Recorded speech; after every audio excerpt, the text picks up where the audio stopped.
السلام علیکم ورحمۃ اللہ وبرکاتہ۔ کلاس نمبر 72 میں سورۃ المزمل کا یہاں سے یہاں تک یہ سبق پڑھنا تھا، لیکن ابھی آپ اس سبق کو اچھی طرح یاد کیجئے گا، اور اتنی اچھی طرح اس سبق کو یاد کیجئے گا کہ اس سبق میں کوئی غلطی نہ رہے، اور اس سبق کو کلاس نمبر 73 میں پڑھیں گے۔ اور اب آپ مد لازم اور مد لین لازم کے بارے میں سنیے گا۔ یہاں پر دیکھیں لکھا ہے مد لازم، یہاں پر لکھا ہے حروف مدہ کے بعد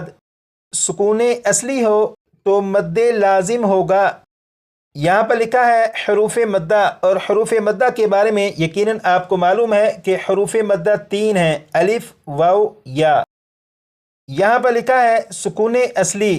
یہاں پر یہ جو لکھا ہے سکون اصلی، اس میں سے یہ جو لفظ ہے سکون، سکون کسے کہتے ہیں پہلے یہ معلوم کریں گے۔ یہاں پر دیکھیں لکھا ہے اس علامت کو جزم کہتے ہیں، اس کا مطلب یہ ہے یہاں پر با اور با کے اوپر یہ والی جو علامت ہے اس علامت کو جزم کہتے ہیں۔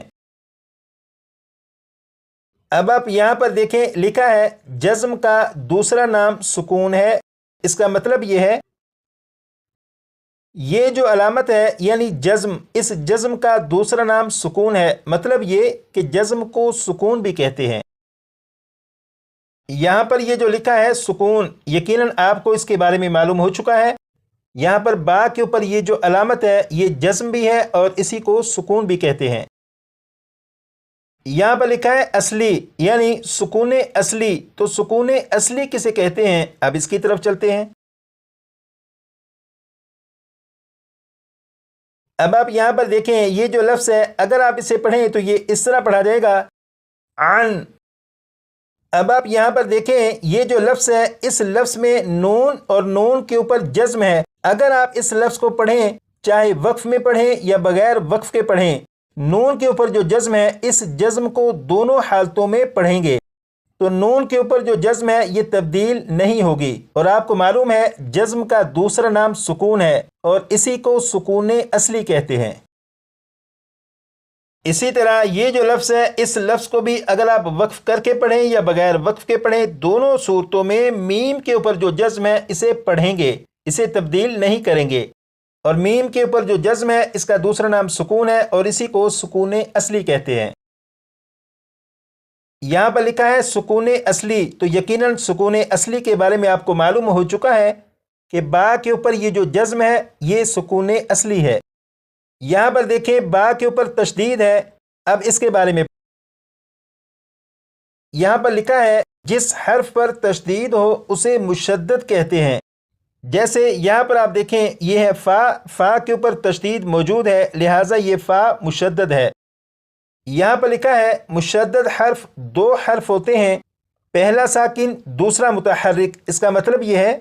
یہاں پر یہ جو فا ہے فا کے اوپر تشدید ہے، جب فا کے اوپر تشدید ہے تو یہ فا مشدد ہوا، جب یہ فا مشدد ہوا تو یہ فا ایک نہیں بلکہ یہ فا 2 مرتبہ ہے، پہلی مرتبہ فا ساکن، دوسری مرتبہ فا متحرک ہے۔ یہاں پر یہ جو پہلا فا ہے یہ فا ساکن ہے اور اس فا کے اوپر یہ جو جزم ہے یہ سکون اصلی ہے، اس کا مطلب یہ ہوا جس حرف پر تشدید ہو وہ حرف، کیونکہ 2 حرف ہوتے ہیں سکون اصلی والا اور دوسرا حرف متحرک ہوگا۔ یہاں پر جو لکھا ہے سکون اصلی، یقیناً آپ کو اس کے بارے میں معلوم ہو چکا کہ یہاں پر با کے اوپر یہ جو جزم ہے یہ سکون اصلی ہے۔ حروف مدہ کے بعد سکون اصلی ہو تو مد لازم ہوگا، اس کا مطلب یہ ہے کہ اگر حروف مدہ میں سے کسی حرف مدہ کے بعد سکون اصلی آ جائے تو وہاں پر مد لازم کا قاعدہ ہوگا۔ جیسے یہاں پر آپ دیکھیں یہ جو لفظ ہے اس لفظ میں یہاں پر الف اور الف سے پہلے زبر ہے، جب الف سے پہلے زبر ہے تو یہ الف مدہ ہوا، الف مدہ کے بعد فا کے اوپر تشدید ہے، جب الف مدہ کے بعد فا کے اوپر تشدید موجود ہے تو اس کا مطلب یہ ہوا کہ یہاں پر الف مدہ کے بعد سکون اصلی ہے لہٰذا یہاں پر مد لازم ہوگا۔ یہ تو آپ کو معلوم ہو چکا کہ یہاں پر مد لازم کا قاعدہ ہوگا، لیکن سوال یہ ہے کہ مد لازم کو پڑھیں گے کس طرح؟ تو اس سوال کا جواب یہاں پر لکھا ہے مد لازم کو 3 الف کی مقدار تک کھینچ کر پڑھیں گے۔ اب یہاں سے پڑھیں گے مد لین لازم کے بارے میں۔ یہاں پر لکھا ہے حروف لین کے بعد سکون اصلی ہو تو مد لین لازم ہوگا۔ حروف لین کے بعد سکون اصلی ہو تو مد لین لازم ہوگا۔ اس کا مطلب یہ ہے جیسے یہاں پر آپ دیکھیں یہ جو لفظ لکھا ہے عین، اس لفظ میں یہاں پر یا کے اوپر جزم ہے، یہ یا ساکن ہے، یا ساکن سے پہلے زبر ہے۔ جب یا ساکن سے پہلے زبر ہے تو یہ یا لین ہے، یا لین کے بعد نون کے اوپر جزم ہے، اور یہ جو جزم ہے یہ سکون اصلی ہے۔ تو یا لین کے بعد جب سکون اصلی ہے تو یہاں پر مد لین لازم کا قاعدہ ہوگا۔ اسی طرح یہاں پر بھی دیکھیں یہ لکھا ہے عین، اور اس میں یہ یا کے اوپر جزم، یہ یا ساکن سے پہلے زبر، یہ یا لین ہوا، یا لین کے بعد نون کے اوپر سکون اصلی ہے، لہٰذا یہاں پر بھی مد لین لازم کا قاعدہ ہوگا۔ اب یہاں پر دیکھیں لکھا ہے مد لین لازم کو 3 الف کی مقدار تک کھینچ کر پڑھیں گے۔ اس کا مطلب تو بالکل آسان سا ہے کہ مد لین لازم کو 3 الف کی مقدار تک کھینچ کر پڑھنا ہے،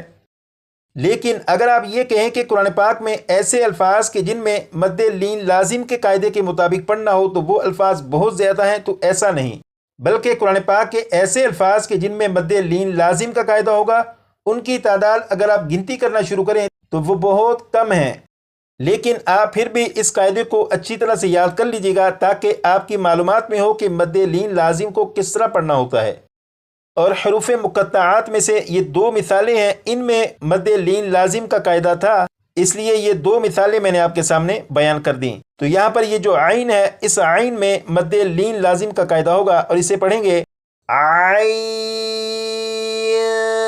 سین قاف